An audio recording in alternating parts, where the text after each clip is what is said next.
现在应该更凶。越压边角了嚯，郑州市的影子的嘛。越那头越了，开始动。又来了，朋友，回到。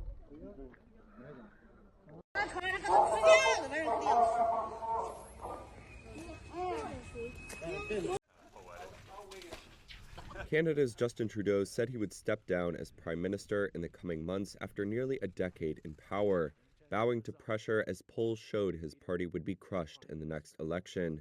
But what happens now?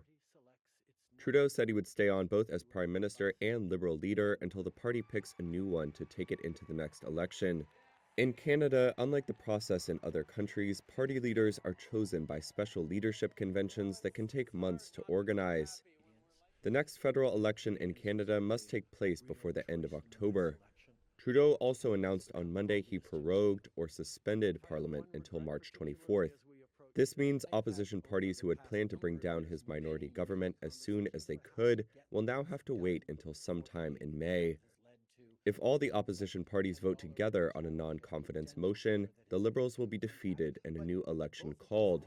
If the Liberals are still in power by Parliament's scheduled summer break on June 20th, an election would be held as scheduled.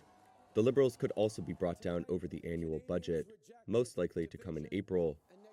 When Trudeau took over the leadership in 2013, the contest lasted 5 months.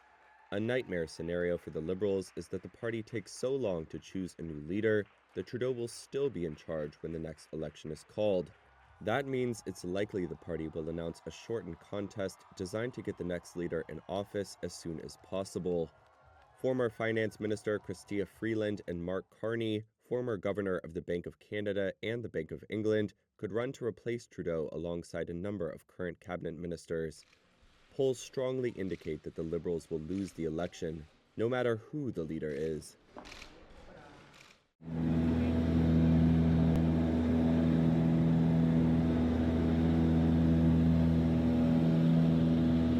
China Coast Guard 5901 under Republic Act 1206 or Philippine Maritime Zones Act, the United Nations Convention of the Law of the Sea, and the 2016 Arbitral Award, you do not possess any legal authority to patrol within the Philippines Exclusive Economic Zone. This is China Coast Guard, Vessel 5901. I'm performing law enforcement duties on the jurisdictional waters of the People's Republic of China. The whole number of the electors appointed to vote for President of the United States is 538. Within that whole number, the majority is 270. The votes for President of the United States are as follows. Donald J. Trump of the state of Florida has received 312 votes. Kamala D. Harris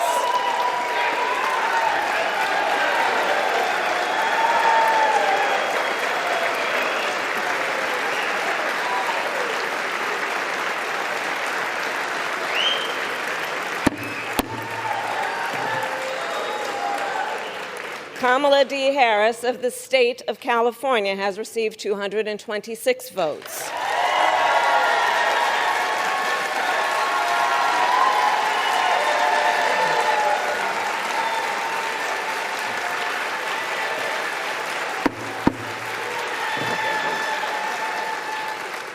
This announcement of the state of the vote by the President of the Senate shall be deemed a sufficient declaration of the persons elected, President and Vice President of the United States, each for a term beginning on the 20th day of January 2025, and shall be entered together with the list of the votes on the journals of the House and the Senate. Thank you very much.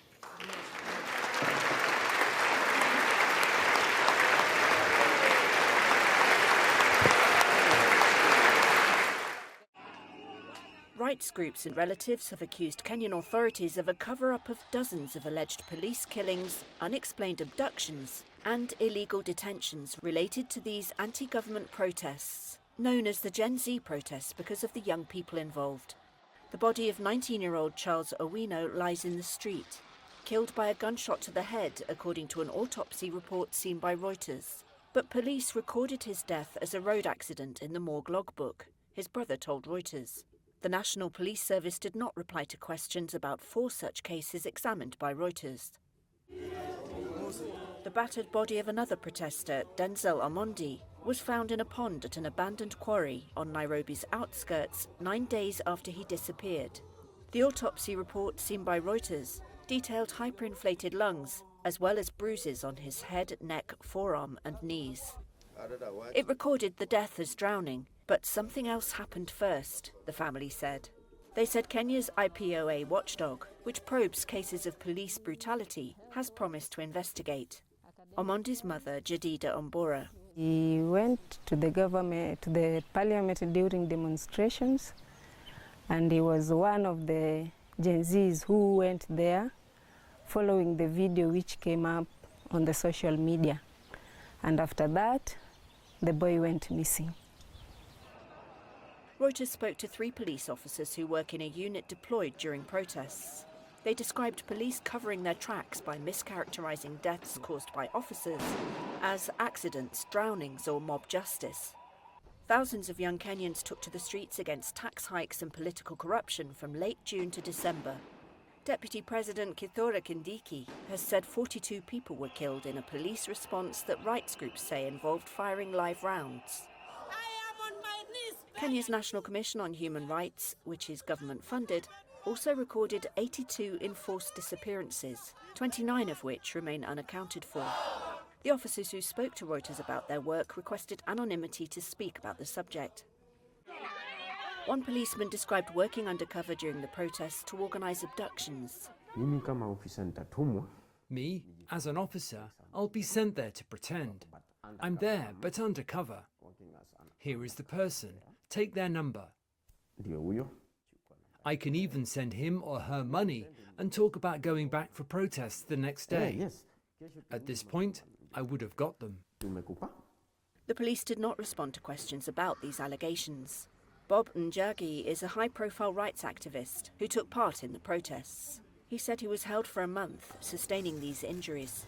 During these 30 days, I was only fed once a day, a very small meal of ugali, that is corn, and cabbage, and a cup of tea in the morning, okay? I was allowed to take a shower once a week, every 7 days, but my handcuffs remained intact both day and night. Otsieno Namwaya of Human Rights Watch says Kenyan police are required to take those arrested to stations, then court. What we are seeing are people in plain clothes hiding their faces, basically covering their faces. They abduct people in a very violent, very threatening or scary way, and then they don't even take them to police stations. So in the first place, those things should not be happening. But because it has happened, we need accountability. The officers of Kenyan President William Ruto, his Deputy President and the Interior Ministry did not respond to requests for comment.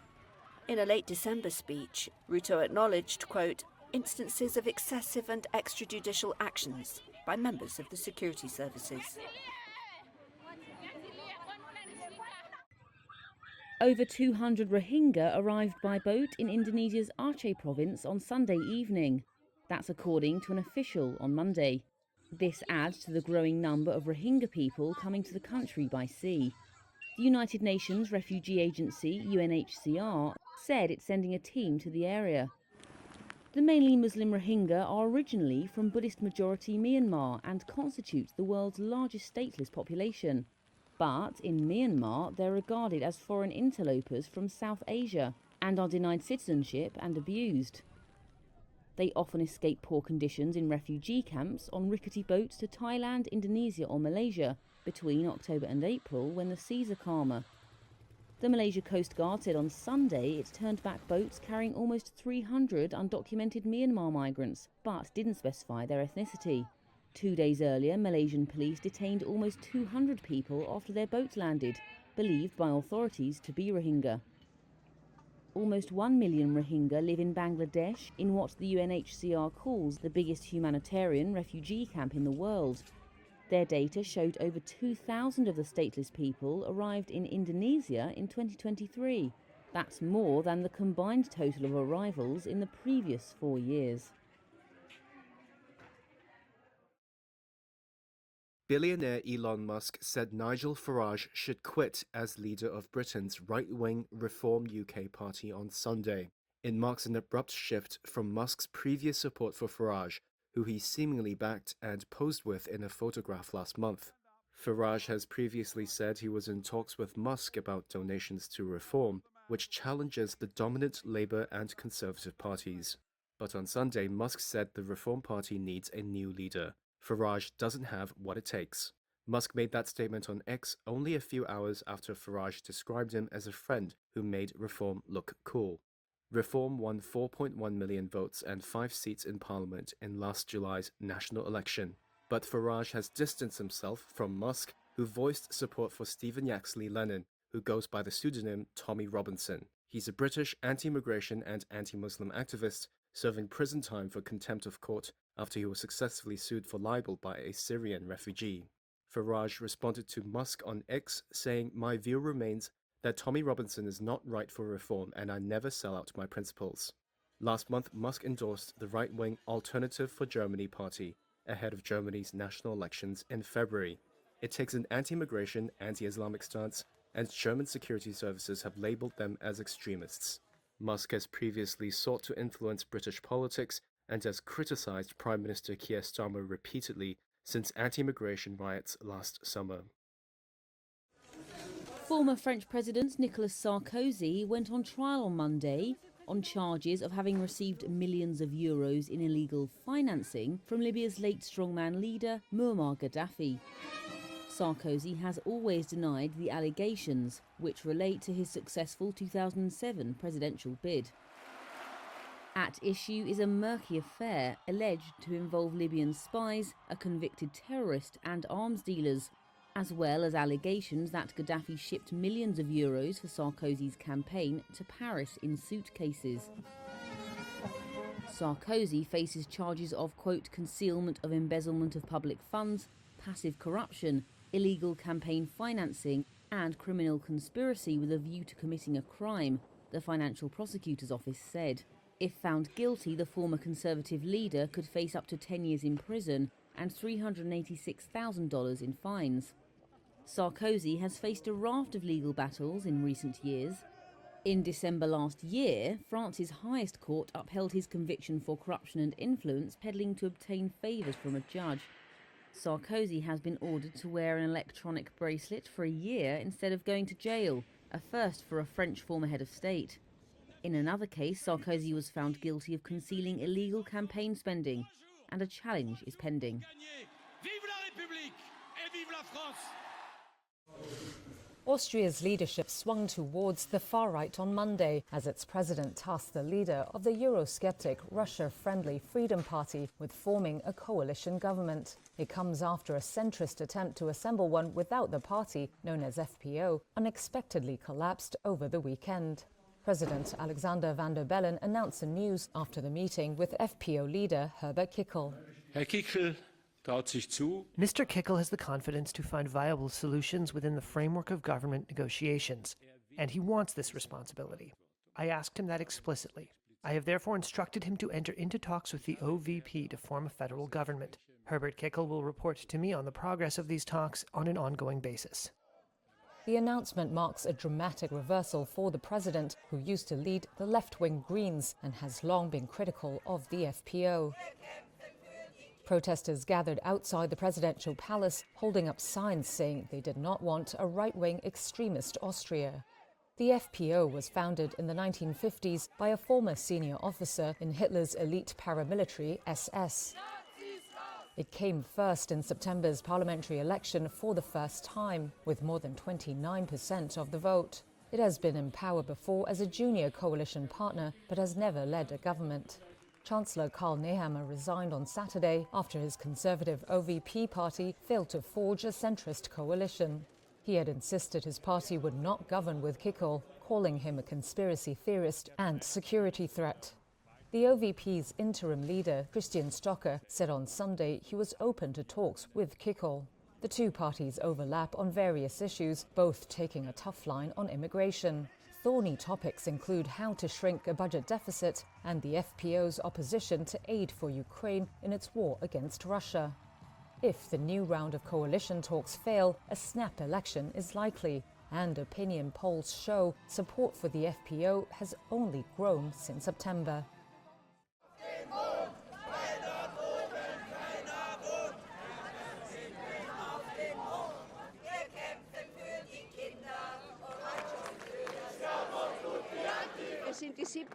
We are the 1968 generation, and we took to the streets back then, and we know that it is very important to live in a state, in a liberal democracy, that respects human rights. And what's most striking is this hatred of human rights. He's also anti-European, he is a friend of Putin, so what positive things can we see under Kickl? The bad thing is that so many Austrians are wrong. It has to be said, but the majority is not wrong. We are the majority, not the others. I'm afraid of restrictions on rights. LGBTQ people, I suspect that their rights will be massively restricted. Kickl is talking about abolishing Ö1 and FM4, two stations that bring a lot of diversity into everything. From a financial point of view, social cuts, the usual which would probably suffer under a black-blue government.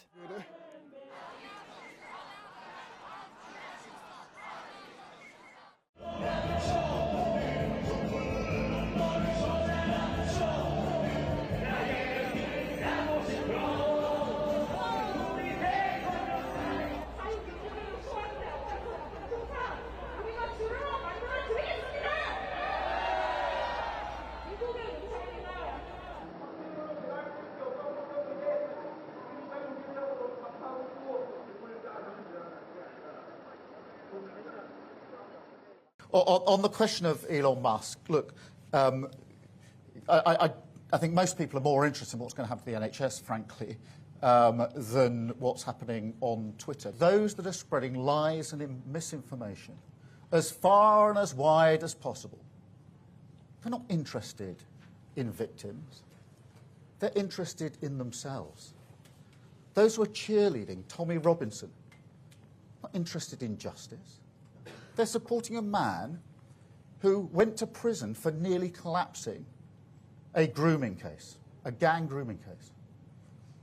These are people who are trying to get some kind of vicarious thrill from street violence that people like Tommy Robinson promote.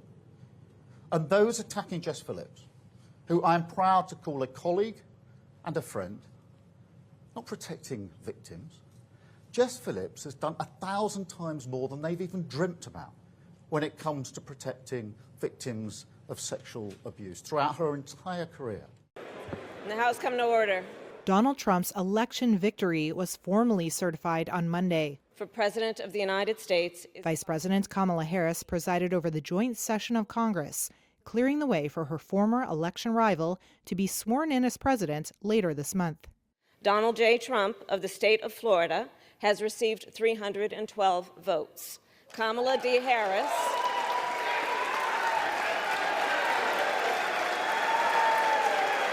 The ceremony stood in sharp contrast to exactly 4 years ago, when Trump supporters stormed the Capitol in a failed attempt to block the certification of his loss. Well, today was obviously a very important day. Harris spoke to reporters after she said she performed her constitutional duties. One of the most important pillars of our democracy is that there will be a peaceful transfer of power. And today, America's democracy stood. They are marching through now. On January 6, 2021, rioters surged past police barricades, assaulting about 140 officers and causing more than $2.8 million in damage. Multiple police officers who battled protesters died in the weeks that followed, some by suicide. Trump continues to falsely claim that his 2020 defeat was the result of widespread fraud. He has said he plans to pardon some of those charged with taking part in the riot. Security inside and outside the Capitol was heightened on Monday, with snowy Capitol grounds ringed by metal fences and checkpoints, along with extra teams of uniformed police checking IDs at entrance sites. The boosted security is expected to remain in place through Trump's inauguration on January 20th. I intend to resign as party leader, as prime minister, after the party selects its next leader through a robust, nationwide, competitive process. My friends, as you all know, I'm a fighter. Every bone in my body has always told me to fight because I care deeply about Canadians, I care deeply about this country, and I will always be motivated by what is in the best interest of Canadians. And the fact is, despite best efforts to work through it, Parliament has been paralyzed for months after what has been the longest session of a minority parliament in Canadian history. That's why this morning I advised the Governor-General that we need a new session of Parliament. She has granted this request, and the House will now be prorogued until March 24th. This country deserves a real choice in the next election, and it has become clear to me that if I'm having to fight internal battles, I cannot be the best option in that election.